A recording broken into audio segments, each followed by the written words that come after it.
거기 서지 못해? 10살 태웅이 찐빵을 잔뜩 밀어넣은 가슴팍을 꼭 움켜쥐고 시장 입구를 향해 내리 달렸습니다. 몇 개 없는 머리카락을 기름 발라 야무지게 머리통에 널어놓은 박 집사의 머리가 동풍에 날리는 볕담 마냥 펄럭였어요. 10살 아이의 다른 박쥐를 쫓아가는 박 집사의 버거워 보이는 안짱다리가 시장 모퉁이를 돌아 국밥집 앞을 막 지날 때였습니다. 에그머니나 구정물이 담긴 대야를 밖을 향해 힘껏 휘두르던 아줌마의 손이 잠시 멈칫했지만 이미 물은 허공을 향해 흩뿌려졌습니다. 아이고 이를 어째? 죄송해요. 지나가시는 걸 못 보고. 정신없이 달리다 비린내나는 물세례를 맞은 박 집사는 물에 젖어 물미역이 된 머리를 쓸어 올리며 뒤에 따라오던 덩치 큰 사내를 향해 소리쳤어요. 뭐해? 빨리 따라가 잡지 않고. 그 덩치 큰 사내의 체력도 박 집사의 안짱다리만큼이나 후달리는 모습이었습니다. 헉헉대며 아이를 쫓아 뛰어가던 사내가 다시 돌아와. 아이씨, 놓쳤는데요. 그러게 살 좀 빼라 했잖아. 이 미련한 놈아. 덩치 큰 남자는 여전히 가쁜 숨을 몰아쉬며 머리를 극적였습니다. 이런 쥐방울만한 놈이. 태웅은 뒤쫓아오던 남자들이 보이지 않자 그제야 담벼락에 기대어 숨을 돌렸습니다. 꼭 그러지고 뛰느라 가슴팍에서 뭉개졌을 찐빵을 열어보며 오늘은 한 개밖에 안 터졌네. 태웅이 비탈진 내리막을 따라 하천길을 걸어 다리 밑으로 들어갔습니다. 그곳엔 고장난 리어커가 뒤집어져 세워져 있었고 위와 한쪽 옆엔 지붕을 덮던 깨진 스레트판이 덮여져 겨우 바람막이 역할을 해주고 있었습니다. 가을아? 가을아 오빠 왔어. 배고프지? 낡은 담요를 두르고 스티로폼 위에 웅크리고 있던 6살 가을이 고개를 들었어요. 오빠. 가을아, 오빠가 오늘은 엄청 빨리 뛰어와서 찐빵이 아직 조금 따뜻해. 얼른 먹어. 가을의 얼굴이 창백했습니다. 오빠 배 아파? 응? 고픈 게 아니고. 가을이 고개를 저었어요. 배가 너무 고파도 아픈 것 같을 때가 있어. 그니까 얼른 먹어봐. 태웅이 찐빵을 조금 뜯어서 가을이 입에 넣어 주었습니다. 오빠, 안 먹을래. 가을이의 몸이 축 처졌습니다. 가을아 왜 그래? 가을아. 놀란 태웅이 가을을 힘겹게 등에 업고 다리 밑을 달려 시장통을 향해 다시 뛰었습니다. 정육점 모퉁이를 돌아 과일가게 앞을 지나면서 지나가는 자전거를 피하느라 중심을 잃고 넘어졌습니다. 손바닥과 무릎에서 피가 났지만 태웅이는 엎혀있던 가을이를 살폈어요. 아이고 얘야 괜찮냐? 너 손에 피난다. 어메나 무릎도. 과일가게 할머니와 맞은편에서 커피를 팔던 아주머니가 다가와서 두 아이를 일으켜 세우며 걱정스럽게 물었습니다. 태웅이 가을이를 다시 등에 업으려고 일어섰을 때였어요. 잡았다 요놈들. 박 집사의 구두굽이 젖은 보도블록에 부딪히며 경박한 소리를 냈습니다. 그 구두굽 소리에 태웅은 뒤돌아볼 틈 없이 가을을 다시 들쳐업고 달리기 시작했습니다. 10살 태웅의 등에는 식은 땀과 함께 가을의 가느다란 숨결이 축축하게 배어들었어요. 무릎에서 흐르는 피가 흙먼지와 섞여 진득해졌지만 태웅은 멈출 수 없었습니다. 숨이 턱끝까지 차올라 심장이 입 밖으로 튀어나올 것만 같았지요. 저놈 잡아. 저 쥐새끼 당장 못 잡아? 가을아, 조금만 참아. 오빠가 금방. 태웅이 거친 숨을 몰아쉬며 말했습니다. 그때였습니다. 시장통 입구를 가로막으며 검은색 세단 한 대가 미끄러지듯 들어섰어요. 녹슨 셔터 소리와 생선 비린내 가득한 시장 바닥에 어울리지 않는 차가운 광택이었습니다. 차 문이 열리고 내린 건 백발을 단정하게 올린 채 서늘한 공기를 두른 노부인 최 회장이었습니다. 회 회장님, 여긴 어찌 이 비천한 곳까지. 박 집사가 급히 멈춰서며 땀을 닦았습니다. 소란스럽구나. 고작 찐빵 몇 개 때문에 내 귀를 더럽혀야겠니? 최 회장의 시선은 박 집사를 지나쳐 길바닥에 고꾸라진 태웅에게 머물렀습니다. 태웅이 가을을 보호하려 몸을 웅크린 순간 해진 셔츠 사이로 때 묻은 은색 펜던트가 툭 튀어나왔어요. 그것은 9년 전 화염 속에서 사라진 아들이 품고 있던 마지막 유품이었습니다. 최 회장의 눈동자가 지진이라도 난 듯 잘게 떨리기 시작했습니다. 너, 그 목걸이 어디서 났니? 네 이름이 무엇이냐? 태웅이 잔뜩 겁에 질린 채 펜던트를 움켜쥐며 말했어요. 우리 아빠 거예요. 우리 아빠 이름은 강진호고요. 할머니, 제발 우리 가을이 좀 살려주세요. 가을이가 너무 아파요. 강진호라는 세 글자가 시장통의 소음을 순식간에 집어삼켰습니다. 박 집사의 얼굴은 순식간에 잿빛으로 변했어요.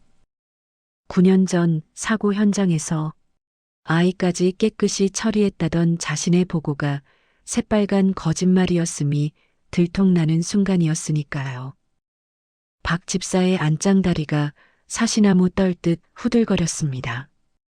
최 회장이 태웅의 피투성이 손을 거칠게 잡아 끌었습니다. 강진호의 아들이라. 내 아들의 핏줄이 이 더러운 시장 바닥을 기어다니고 있었다니. 회장님, 그게 아니오라. 이놈이 사기를 치는 것일 수도. 입 닥쳐라. 이 아이의 눈을 봐. 진호를 빼다 박은 이 눈망울을 보고도 그따위 소리가 나와? 최 회장은 쓰러진 가을과 피투성이가 된 태웅을 차 뒷좌석에 밀어 넣었습니다. 고급 가죽 시트에 아이들의 구정물과 피가 묻어났지만 최 회장은 아랑곳하지 않았어요. 차가 출발하려 할 때 태웅은 창밖으로 넋이 나간 채 서 있는 박 집사를 보았습니다. 우리 가을이 때린 아저씨, 기억할 거야. 태웅이 창문에 손을 대며 낮게 읊조렸습니다. 멀어지는 세단의 뒷모습을 보며 박 집사는 깨달았습니다. 오늘 잡은 건 찐빵 도둑이 아니라 자신의 목을 칠 어린 호랑이였다는 사실을요. 동풍에 날리던 볕당 같던 그의 머리카락이 비에 젖어 얼굴에 흉측하게 달라붙었습니다.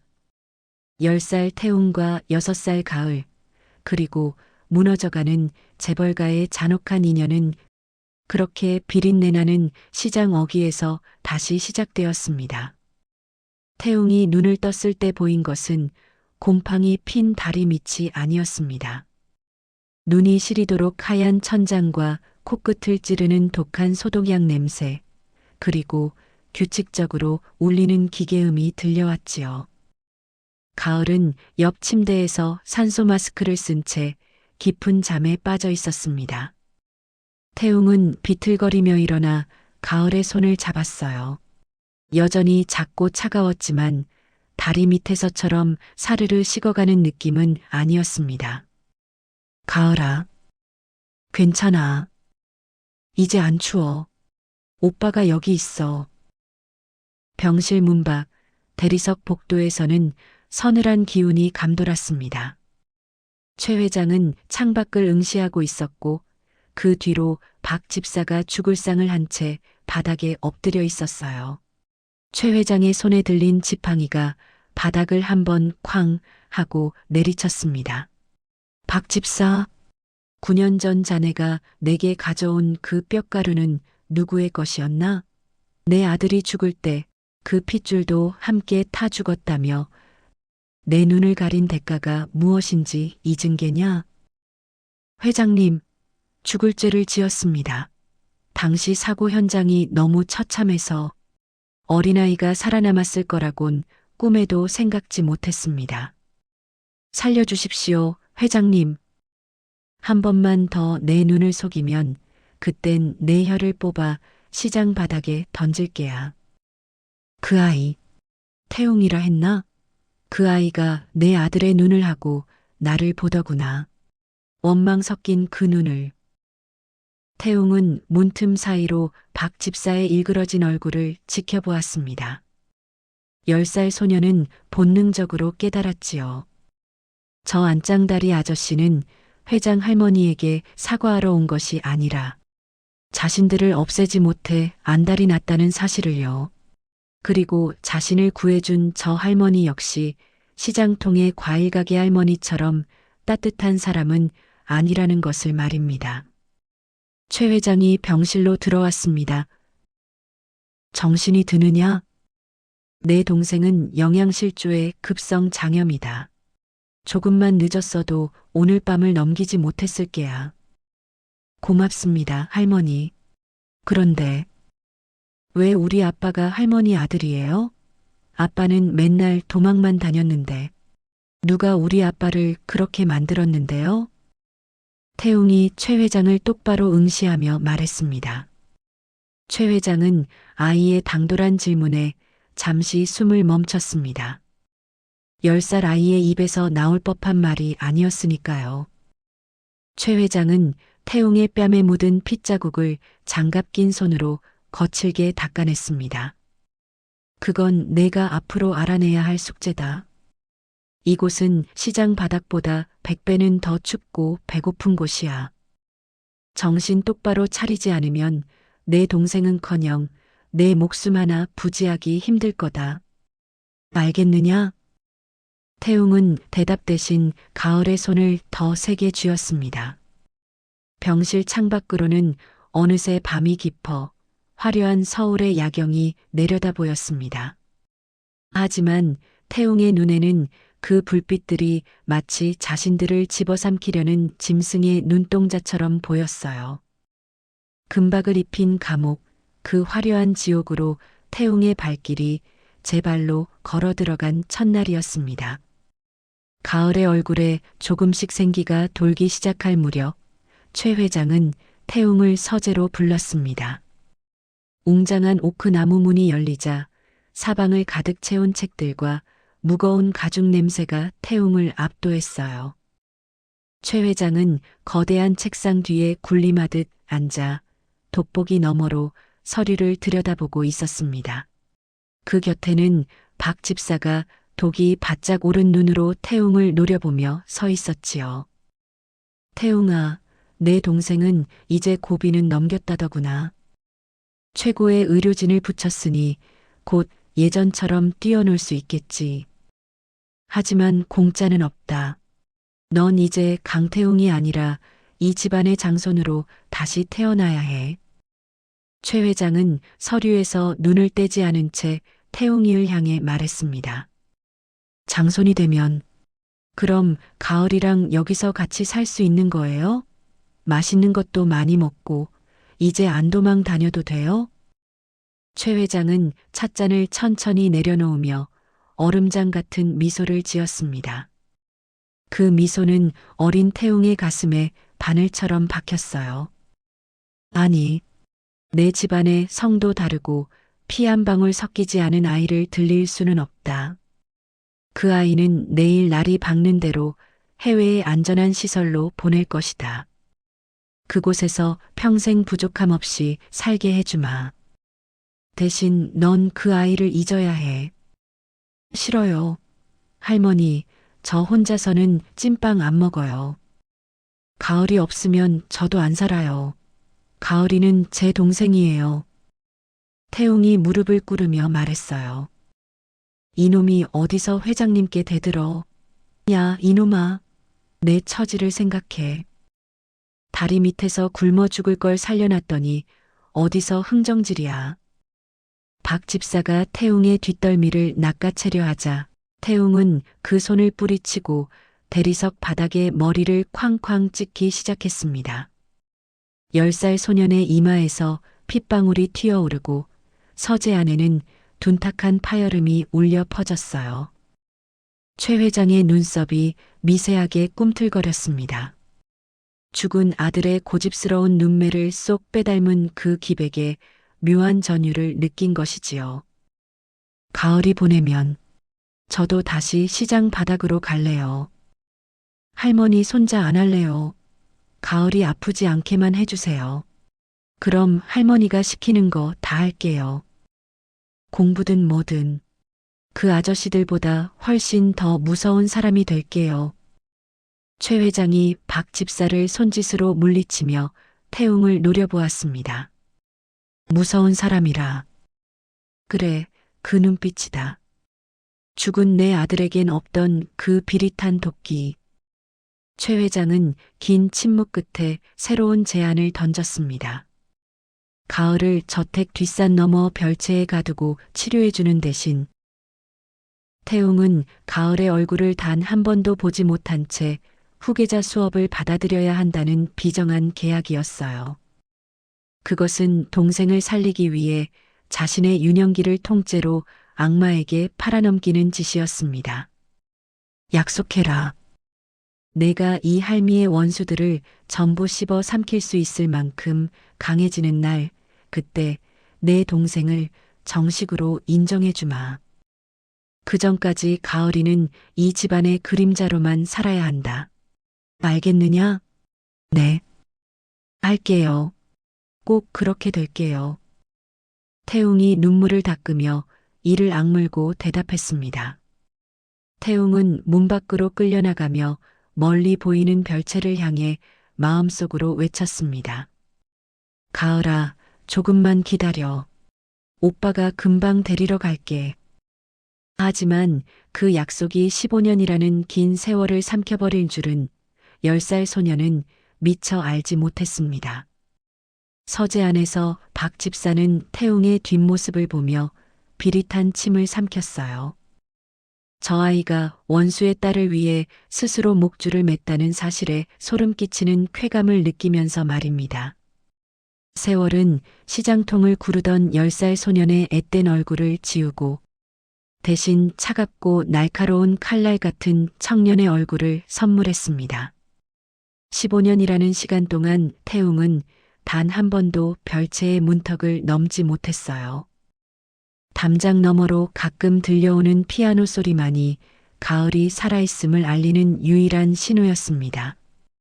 태웅은 낮에는 최 회장의 섯을 퍼런 감시 아래 경영 수업을 듣고 밤에는 박 집사의 뒤를 캐며 스스로를 단련했습니다. 거울 속 자신의 정장 매무새를 만지며 태웅이 나지막히 혼잣말을 했어요. 가을아, 들리니? 오빠가 이제 거의 다 왔어. 조금만 더 견뎌줘. 태웅은 가을에게 전달되는 생필품 박스 틈에 몰래 쪽지를 숨겨넣곤 했습니다. 조금만 더 기다려라는 짧은 문장은 가을에게는 생명줄이었고 태웅에게는 유일한 숨구멍이었지요. 태웅은 최 회장의 신임을 얻기 위해 수단과 방법을 가리지 않았습니다. 이사회의 반대파를 숙청하고 경쟁사를 무너뜨릴 때마다 태웅의 눈은 점점 더 초점을 잃고 서늘해졌어요. 그것은 할머니가 원하던 사냥개의 눈이었습니다. 태웅이 너 이제 제법 내 냄새가 나는구나. 피도 눈물도 없는 그 비정한 냄새 말이다. 할머니께서 가르쳐 주신 대로 했을 뿐입니다. 제 앞길을 막는 것은 무엇이든 치워야 하니까요. 태웅이 무표정한 얼굴로 고개를 숙이며 말했습니다. 태웅의 성장이 빨라질수록 박 집사의 초조함은 극에 달했습니다. 이제는 거물급 이사가 된 태웅이 자신의 목줄을 죄어오고 있었으니까요. 박 집사는 저택 구석진 창고에서 낡은 서류 가방 하나를 꺼냈습니다. 그 안에는 20여 년 전 자신이 태웅의 아버지 강진호를 죽음으로 몰아넣었을 때 사용했던 비밀 병기가 들어 있었습니다. 박 집사가 술병을 비우며 낄낄거렸습니다. 호랑이 새끼를 키웠어? 하지만 그 호랑이가 자기가 지키는 게 원수의 핏줄인 걸 알면 어떤 표정을 지을까? 쥐방울만한 놈, 내 놈의 그 고결한 남매애를 내가 갈기갈기 찢어주마. 한편 별채에 갇혀 살던 가을은 어느덧 19살 소녀가 되었습니다. 오빠의 얼굴도 가물가물해졌지만 가을은 매일 창밖을 보며 오빠를 기다렸어요. 하지만 가을의 몸은 예전 시장 바닥에서 앓았던 병의 후유증으로 여전히 쇠약했습니다. 최 회장은 그런 가을을 태웅을 부리기 위한 인질 그 이상으로 보지 않았습니다. 박 집사가 별채 창문을 두드리며 소름 끼치게 웃었습니다. 애기야, 내 오빠가 누굴 닮아 그렇게 독한 줄 아니? 너희 아버지가 누군지 알면 내 오빠가 널 계속 사랑해줄까? 박 집사의 음흉한 속삭임이 가을의 귓가를 맴돌았습니다. 태웅이 쌓아 올린 15년의 인내가 서서히 균열을 일으키기 시작한 밤이었어요. 태웅은 자신의 방에서 박 집사의 통화 기록을 분석하며 마지막 한 방을 준비하고 있었습니다. 동생을 자유롭게 해줄 그날이 코앞이라 믿으면서요. 하지만 운명은 태웅이 찐빵을 훔치던 그날보다 더 잔혹한 진실을 준비하고 있었습니다. 폭우가 쏟아지는 밤이었습니다. 저택의 정원은 거친 빗줄기에 진이겨져 비린 흙냄새를 풍겼지요. 태웅은 자신의 집무실에서 박 집사가 보낸 짧은 메시지를 확인했습니다. 별채 지하 창고, 10년 전 내 아버지를 죽인 범인을 보고 싶다면 와라. 태웅의 심장이 요동쳤습니다. 드디어 그날의 진실을 마주할 시간이 온 것이었으니까요. 오느라 고생했다. 강 본부장. 아니, 찐빵 도둑 태웅아. 박 집사가 창고안 낡은 백열등 아래서 술잔을 기울이며 말했습니다. 술주정 들으러 온 거 아니야. 내 아버지 누가 죽였어? 할머니야 아니면 너야? 박 집사는 비열한 웃음을 터뜨리며 주머니에서 빛바랜 사진 한 장을 바닥으로 던졌습니다. 24년 전 강진호를 벼랑 끝으로 밀어버렸던 그날의 사고 차량과 그 운전석에서 겁에 질려 있던 한 사내의 얼굴이 선명하게 찍힌 사진이었어요. 태웅의 눈동자가 갈피를 잡지 못하고 흔들렸습니다. 그 얼굴은 태웅이 잊으려야 잊을 수 없는 얼굴이었거든요. 이 사람, 우리를 다리 밑으로 데려왔던 가을이 아빠잖아. 아니지, 내가 조작한 거지. 조작? 천만에. 내 아버지는 동업자였던 저놈한테 배신당해 죽은 거야. 그런데 웃기지 않니? 내 아버지를 죽인 놈의 딸년이 아파서 죽어가니까 넌 그년 살리겠다고 최 회장 밑에서 개처럼 기었어. 내 아버지가 무덤에서 통곡을 하겠다. 이 미련한 놈아. 태웅의 머릿속이 하얗게 전멸했습니다. 가을이 아픈 게 배고픔 때문이 아니라 죄지은 아버지를 대신해 받는 벌이었을까요?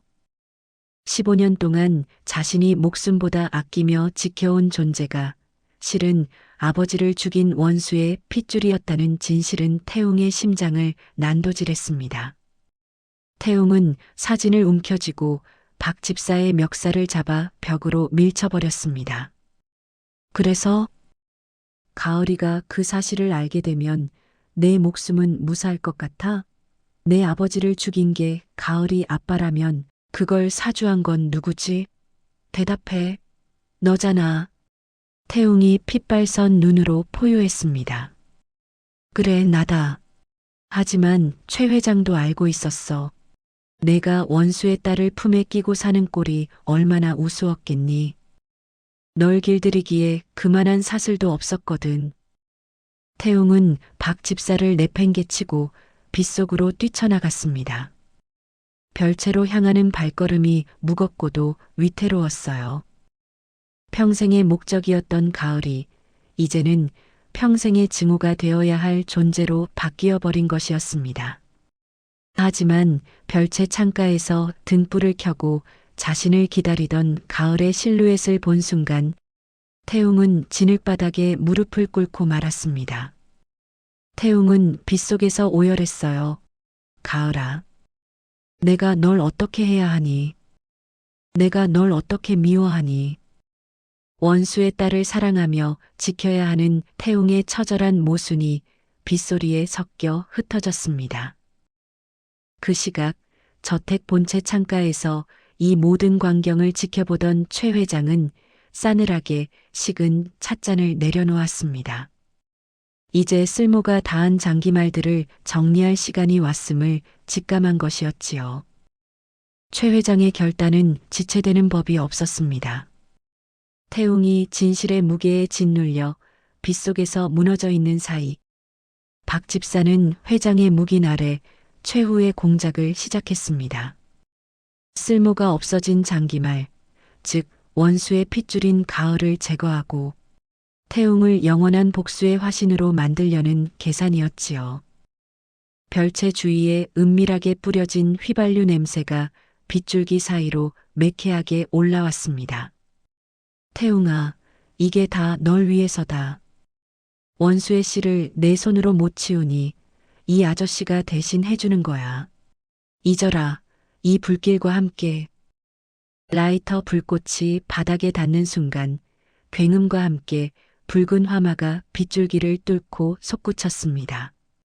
낡은 목조 건물이던 별채는 순식간에 거대한 횃불처럼 타올랐어요. 빗속에서 정신을 잃어가던 태웅은 뜨거운 열기와 가을의 짧은 비명에 번쩍 눈을 떴습니다. 가을아, 안 돼. 가을아. 태웅이 불길을 향해 처절하게 절규했습니다. 태웅은 앞뒤재지 않고 불길 속으로 몸을 던졌습니다. 15년 전 시장통에서 가을을 업고 자전거를 피하려다 넘어졌던 그날처럼 태웅의 심장은 다시금 가을을 향해 고동쳤어요. 원수의 딸이라는 진실도 아버지의 억울한 죽음도 지금 타오르는 불꽃 앞에서는 아무런 힘을 쓰지 못했습니다. 태웅의 눈에는 오직 공포에 질려 떨고 있을 아이 가을만이 보였을 뿐입니다. 태웅은 화염을 뚫고 가을의 방문을 부수었습니다. 가을아, 오빠 왔어. 괜찮아, 오빠 여기 있어. 가을이 연기에 질식해 쓰러진 채 힘없이 말했어요. 오빠, 미안해. 나 때문에. 오빠가 너무 힘들어서. 가을은 이미 박 집사에게 모든 이야기를 들은 뒤였습니다. 자신이 오빠의 아버지를 죽인 죄인의 딸이라는 사실을요. 하지만 태웅은 무너지는 석가래를 맨몸으로 받쳐내며 가을을 가슴팍에 꼭 끌어안았습니다. 10살 태웅이 찐빵을 품었던 바로 그 자리였지요. 태웅이 타오르는 기둥을 어깨로 버티며 힘겹게 말했습니다. 말하지 마. 아무 말도 하지 마, 가을아. 넌 그냥 내 동생이야. 10년 전에도 지금도 죽어서도 넌 내 동생이야. 태웅은 정신을 잃은 가을을 들쳐업고 지옥 같은 불길을 뚫고 밖으로 기어 나왔습니다. 밖에는 박 집사가 당황한 기색으로 서 있었어요. 태웅과 함께 가을까지 타 죽기를 바랐던 그의 계획이 틀어진 것이었습니다. 도망치려던 박 집사의 발을 낚아챈 건 피와 재로 뒤범벅된 태웅의 손이었습니다. 어딜 가? 아직 계산이 안 끝났는데. 태웅이 박 집사를 향해 짐승처럼 으르렁 댔어요. 태웅의 발길질에 박 집사는 불타 무너지는 별채 기둥 아래로 고꾸라졌습니다. 자신의 죄가 불러온 불길 속에서 박 집사는 처절한 비명을 질렀지만 태웅은 단 한 번도 뒤돌아보지 않았습니다. 태웅은 가을을 품에 안고 빗물 섞인 진흙탕을 걸어 나갔어요. 저 멀리 본체 창가에서 무표정하게 이 광경을 내려다보는 최 회장의 차가운 눈동자를 향해 태웅은 생애 가장 잔혹한 선전포고를 던졌습니다. 폭풍우가 지나간 저택의 아침은 고요하다 못해 기괴했습니다. 별채는 검게 그을린 뼈대만 남긴 채 주저앉았고 박 집사는 전신에 중상을 입은 채 경찰에 압송되었지요. 최 회장은 평소와 다름없이 집무실에 앉아 향이 짙은 차를 마시고 있었습니다. 모든 소란이 정리되었다고 믿으며 이제 홀로 남은 태웅을 완벽한 후계자로 다듬을 궁리만 하고 있었어요. 그때 굳게 닫혔던 집무실 문이 거칠게 열렸습니다. 재와 핏자국이 그대로 남은 정장 차림으로 들어간 태웅은 차 맛이 좋으십니까? 자식과 손주를 제물로 바쳐 올린 제국에서 마시는 차 말입니다. 최 회장이 찻잔을 내려놓지도 않은 채 말했습니다. 무례하구나. 살아남았으면 가서 몸이나 추스를 것이지. 내 아비의 원수와 그 불씨를 내 손으로 정리해 주었거늘 감사는커녕 원망이라도 하겠다는 게냐?